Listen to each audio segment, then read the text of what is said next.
అందరికీ నమస్కారం. నిన్నటి దినంన మన ఎమ్మెల్యే గారు నిన్న ఈవినింగ్ మున్సిపాలిటీకి వచ్చి చెంగురు బింగుర అని ఎగిరి అధికారుల పైన రభస సృష్టించి పోయినాడు. ఏదో 30 మందో 50 మందో శానిటేషన్ వర్కర్లంతా ఇక్కడ పని చేయనట్టు, ఎవరెవరి దగ్గరనో పని చేస్తానట్టు ఆయన ఫీల్ అయ్యి ఏదేదో చెప్పినాడు. దానికి వివరంగా నేను ఎమ్మెల్యే గారికి తెలియజేస్తాను. అయ్యా ఎమ్మెల్యే గారు, నిన్న మీరు మున్సిపాలిటీకి వచ్చినారా లేదా? వచ్చినారు. వచ్చినప్పుడు ఇదో ఈ నాగేంద్ర ఎక్కడున్నాడు? శానిటేషన్ వర్కర్ నీ వెనకాల నిలబడి ఉన్నాడు. నువ్వు ఎప్పుడైతే మీటింగ్ పెట్టినావో ఆ టైంలోనే ఇతను ఉన్నాడు. ఎక్కడన్నా పని చేస్తున్నాడా శానిటేషన్ వర్కర్గా? నీ పేరు చెప్పుకొని నీ ఎంటమడి తిరుగుతా ఈ మున్సిపల్ ఆఫీసులో ఎక్కడ ఏ పని చేయకోకుండా 24,000 రూపాయలు జీతం తీసుకుంటాడు ప్రతి నెల ఈ నాగేంద్ర. ఎక్కడో కాదు ప్రక్షాళన చేయాల్సింది వరదరాజులరెడ్డి గారు, ముందు నీ వద్ద నుంచే ప్రక్షాళన చేయాల. ఎందుకు నీ వద్ద నుంచే ప్రక్షాళన చేయాలని చెప్తాడానంటే, శంకరాపురం రాము ఎవరు? ఇతను కామ్శెట్టి కాలేజీలో ఒక చిన్న ఎంప్లాయ్. అతను ఎక్కడ పనిచేస్తున్నాడు? నీ ఆఫీస్లో పనిచేస్తున్నాడు. నిజమా కాదా? అతను జీతం ఇచ్చండేది ఎవరు? నువ్వా? ఎయిడెడ్ కాలేజీ గవర్నమెంటా? గవర్నమెంట్ నుంచి జీతం తీసుకుంటా నీ దగ్గర పని చేయించుకుంటున్నావే, ఇది తప్పు కాదా? ఎవరినో విమర్శించేటప్పుడు ఒకవేళ అవతలోని చూపిస్తే 4 మన సైడ్ చూపిస్తున్నాయి, అది గుర్తుపెట్టుకో. ఇదిగో రాము అనే వ్యక్తి నీ ఆఫీసులో నీ పక్కన నిలబడి ప్రతి అధికారికి ప్రతి చోటికి ఎవరి ద్వారా నెంబర్ ఎవరి సెల్ ద్వారా ఆఫీసులకు ఫోన్లు పోతున్నాయి? ఈ రాము ద్వారానే. ఈ రాము గారు మాట్లాడి, అయ్యా ఎమ్మెల్యే గారు మాట్లాడతారంటే మళ్ళీ మీరు మాట్లాడుతున్నారు. ఫస్ట్ అధికారికి ఫోన్ చేస్తాడు. ఆ అధికారి ఫోన్ లిఫ్ట్ చేస్తానే ఏం రాము అంటాడు. పెద్ద ఆయన ఎమ్మెల్యే గారు మాట్లాడతారంటే ఎమ్మెల్యే గారికి ఇస్తున్నారు. నిజమా కాదా? ఎవరి దగ్గర నుంచి ప్రక్షాళన బిగిన పెట్టాలా? నీ ఆఫీసు నుంచి, నీ వద్ద నుంచే. ఇటువంటివన్నీ మర్చిపోతావు. ఇట్లా చెప్తే దండిగా ఉండా. ఇంకా ఇంకొకటి, మాడెం సుధాకర్ రెడ్డి మన ఎగ్జిబిషన్ 40 లక్షలు ఎగరగొట్టినాడే. ఎగ్జిబిషన్లో మున్సిపాలిటీకి రావాల్సిన మేము ధర్నా చేస్తే ఇంచుమించు 1 కోటి రూపాయలు దాకా కట్టినాడు. ఇంకా 40 లక్షలు కట్టాల్సినది ఉంది. అతనే ఈ ప్రొద్దుటూరు మున్సిపల్ కమిషనర్కు ఒక కారు పెట్టినాడు. బాడుగకు కమిషనర్కు కారు పెట్టినాడు. ఆ బాడుగకు పెట్టుకునే అధికారం కమిషనర్కు ఉంది. ఆ విధంగానే పెట్టుకున్నాడు. అయితే ఆ బాడుగ కారులో డ్రైవర్ కానీ 2000 కిలోమీటర్ల వరకు డీజిల్ కానీ ఎవరైతే కారు ఓనర్ ఉండారో వాళ్ళే బరాయించాల. అయితే ఇక్కడ ఏం జరుగుతూ ఉంది? డ్రైవర్ లేడు, కారుకు సంబంధించిన డ్రైవర్ లేడు. మున్సిపాలిటీకి సంబంధించిన 2 వర్కర్లు దినేష్, సురేష్ అనే 2 శానిటేషన్ వర్కర్లు ఈ కారుకు డ్రైవర్లుగా ఉన్నారు. అప్పుడు లబ్ధి ఎవరికి చేకూరుతుంది? వరదరాజులరెడ్డి గారు, ఇదిగో ఈ మాడెం సుధాకర్ రెడ్డికి లబ్ధి చేకూరుతుంది. నీ పార్టీ వాడు ఇదిగో నీ కండవా వేసుకొని లెక్క ఎవరికి మిగులుతుంది? నీవానికే. ఏమంటే వరదరాజులరెడ్డి మనుషులం, డ్రైవర్లను మేము పెట్టాం, మీ ఆఫీస్ నుంచి పెట్టుకోండి. ఇది కరెక్ట్ కాదా? వచ్చేది చెడబడ మాట్లాడేది, పోయేది. ఏం ప్రయోజనం? ముందు ప్రక్షాళన ఇక్కడ పెట్టు నువ్వు. మేము ఎవిడెన్సులతో సహా చూపిస్తున్నా నేను. ఇంకొకటి, పెట్రోల్ బంకు గురించి ఏదో చెప్తా వస్తున్నావు. పెట్రోల్ బంకులో ప్రవీణ్ అనే వ్యక్తి 1,20,00,000 అప్పులు ఇచ్చినాడు. అది అందరికీ తెలిసినదే. ఎంతసేపు ఉన్నా అతన్ని సస్పెండ్ చేయండి అని చెప్తున్నావు. కానీ నువ్వు ఒక్కసారి ఆలోచన చేయి. ఇతన్ని సస్పెండ్ చేస్తే 3 నెలల్లో 4 నెలల్లో ఇంటి దగ్గర ఉంటాడు. మళ్ళీ ఉద్యోగం వస్తుంది. ఎక్కడికి వదిలేదు ఉద్యోగం. నష్టపోయేది ఎవరు? మున్సిపాలిటీ నష్టపోతుంది. 1,20,00,000 ఎవరికైతే అప్పు పోసినాడో వాళ్ళు ఏం చెప్తారు? ప్రవీణ్ను సస్పెండ్ చేస్తానే మేము బాకీ లేము అంటారు. అప్పుడు ఎవరికి నష్టం? మున్సిపాలిటీకి. నేను నిన్ను అడుగుతుండేది ఒకటే, మీరు కూర్చో ఆఫీస్లో, అప్పులోలను పిలిపి ఎవరైతే ప్రవీణ్ను కూర్చోబెట్టుకో, ఇవాళ కమిషన్ పెట్టు, అందరి సమక్షంలో వాళ్ళని పిలిపించి ఎంత బాకీ, నువ్వు ఇంత బాకీ, ఒక వారం నీకు టైం ఇస్తానా, వారానికి డబ్బులు కట్టాలా, కట్టకపోతే మా మున్సిపల్ వర్కర్స్ వచ్చి మీ ఇంటి దగ్గర కూర్చుంటారు అని చెప్పి రాబట్టాల్సిన బాధ్యత, ధర్మం మన పైన ఉందా లేదా? అదే మేము పిలిస్తే కమిషనరు మాకు పలకడు.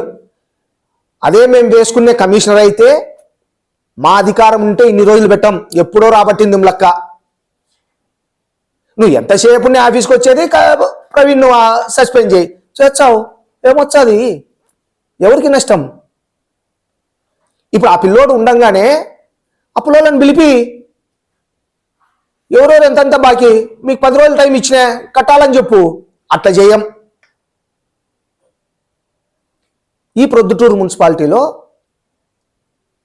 ఇంకోటి పెద్దయినా, ఈ ప్రొద్దుటూరు మున్సిపాలిటీలో అస్తవ్యస్తంగా ఉంది అంటున్నావు. ఈ పరిపాలన అంతా వాస్తవం నువ్వు చెప్పింది.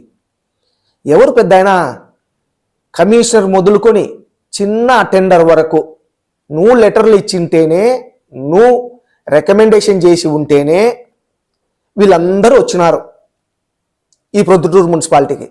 నిజమా కాదా? అటువంటి వాళ్ళు నువ్వు చెప్తే వచ్చిన వాళ్ళు ఈరోజు వాళ్ళు దరంగారు అంటున్నావు. దరంగానప్పుడు వాళ్ళ చేదగాని అయినప్పుడు పంపి వీళ్ళను. ఇంకొకరిని మంచి వాళ్ళందే, మేము చెప్పేది అదే కదా. ఈ కమిషనర్ దరంగాడు అని చెప్తున్నాం, మేము పరిపాలన సరిగా లేదు అని చెప్తున్నాం. అయితే నువ్వు ఈరోజు కనుక్కున్నావా? మేము ఏ రోజో చెప్పినాం కదా పెద్దాయన, అయ్యా ఇతను పరిపాలనకు సరిపోడు, అనదర్ డిపార్ట్మెంట్ వచ్చినాడు కాబట్టి ఇతన్ని మార్చండి అని చెప్తే, ఆహా లేడు ఇతను మంచివాడు అన్నావు. ఈరోజు ఏమంటున్నావు? ఇతను అన్ఫిట్ అంటున్నావు. వీళ్ళ మీద నువ్వు అన్ఫిట్ పెద్దయినా. ముందు 6 సార్లు ఎమ్మెల్యే అని చెప్పుకుంటూ ఏం చెప్తావు? కలెక్టర్ రేపు వస్తున్నాడంట. మళ్ళా ఏదానికి? ఈ అధికారుల మీద పరిపాలన సరిత చేయలేదు కాబట్టి ఈ అధికారులందరూ కలిసి నువ్వు చేయించుకోలేక మళ్ళీ కలెక్టర్ను పిలిపించుకొని వీళ్ళని మందలించుకునేదానికి రేపు కలెక్టర్ను పిలిపించుకుంటున్నావు. నవ్వుకుంటున్నారు. చాలా దారుణం పెద్దాయన ఇది. నువ్వు వేసుకునే అధికారులను నీకు పని చేయక ఈ ప్రొద్దుటూరు మున్సిపాలిటీ భ్రష్టు పట్టిస్తుంటే మళ్ళీ కలెక్టర్ని పిలిపించుకుంటున్నాడు వీళ్ళని అరుసు అని. ఎంత ఘోరం పెద్దాయన. నీ అనుభవం ఇదే? 6 సార్లు ఎమ్మెల్యే అనుభవం ఇదే పెద్దాయన? ఎక్కడైనా పరిపాలన చేసేటప్పుడు ఆ కమిషనర్ను నువ్వు పిలిపించుకొని ఇట్లా చేయాలా. పబ్లిక్లో చెప్తావు. ప్రతి నెల తంతైంది ఇదొకటి నీకు. 15 రోజులకో 25 రోజులకో రావడము, మున్సిపాలిటీలో కూర్చోవడము, ఆ రోజుసేపు శ్రీరంగ నీతులు చెప్పడము, ఆహా ఓహో అనిపించుకోవడము, వెళ్ళిపోవడం. బయటకు వస్తానే అధికారులు ఏమంటున్నారు? మేము తిట్టించుకోనికి లేబ్బా, ఇదంతా మామూలే మాకు, ప్రతి 15 రోజులకు 20 రోజులకు మేము తిట్టించుకోవాలా, అనిపించుకోవాలా, తప్పదు. అంత వీళ్ళు చేతగానోళ్ళు అయితే పంపించేసేయి. వాళ్ళే చెప్తున్నారు అధికారులు, మమ్మల్ని పంపించే పోతాం కదా, ఇంకొకరి మంచోళ్ళని వేసుకో అని వాళ్ళే చెప్తున్నారు పెద్దాయన. బయటకు వచ్చి ఎందుకు వేసుకోలేకుండా? అంటే మన మున్సిపాలిటీకి వేరే ఎంప్లాయీస్ రాకోకుండా ఉన్నారా? ఈ కమిషనర్ తప్ప వేరే వాడు రాడు మనకు.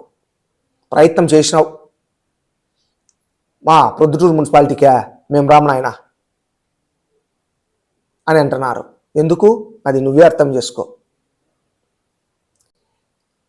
ఇంకొకటి, హౌసింగ్లో అయితే ఒక సుబ్బరాయుడు అని ఉన్నాడు, ఏదో చిన్నోడు, ఉద్యోగానికే రాడు. గోపవరం అతంది, ఉద్యోగానికే రాడు. ప్రతిరోజు ప్రజెంటే సుబ్బరాయుడిది, జీతమేమో వస్తుంది. ఎవరు వీళ్ళు? నీ ఎంటమడి మనిషే. ఎప్పుడు ఏమంటే నేను వరదరాజరెడ్డి తాలూకు అంటాడు, అయిపోయి. ఆడ ఒక ఏఈ ఉన్నాడు రవి అని, ప్రతిరోజు అతనికి ప్రజెంట్ వేస్తానే ఉంటాడు. ఏమంటే భయం, నేను వరదరాజులరెడ్డి తాలూకు. ఇది ఏంది పెద్దాయన? రేపు కలెక్టర్ వస్తున్నాడంట పెద్దాయన, నువ్వే చెప్తున్నావు, ఏదానికి పిలిపిస్తున్నావో? ఈ ప్రొద్దుటూరులో అభివృద్ధి పైన చర్చిద్దామా ఓసారి? రేపు అధికారులను బెదిరింగికి పిలిపించుకుంటున్నావా, లేక అభివృద్ధి పైన చర్చించడానికి పిలిపించుకుంటున్నావో అది నువ్వే చెప్పాలా.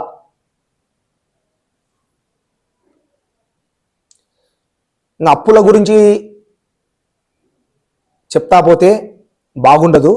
బ్యాంకి అప్పులు ఇంకొకటి అదంతా సవ్యంగా ఉండదు.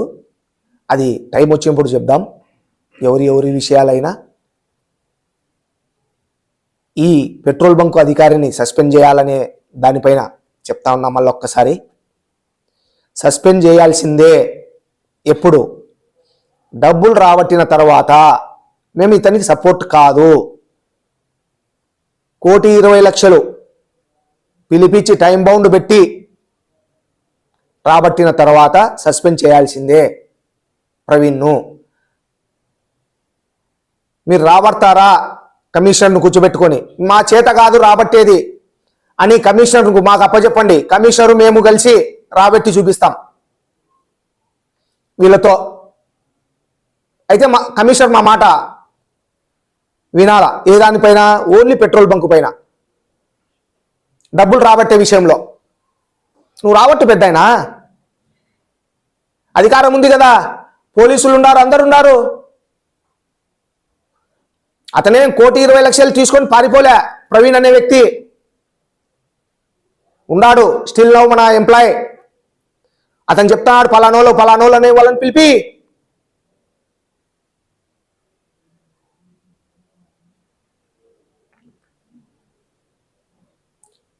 ప్రక్షాళన నీ వద్ద నుంచి బిగిన్ పెడితే చాలా బాగుంటుంది.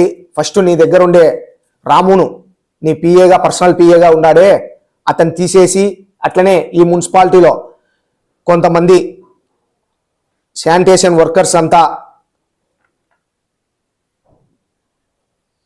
ఎక్కడెక్కడో పని చేయకోకుండా డబ్బులు తీసుకుంటున్నారు. వాళ్ళందరినీ కూడా శానిటేషన్ పని చేయించాల్సిందిగా కమిషనర్ గారికి మరొక్కసారి నేను విన్నవించుకుంటా ఉండా.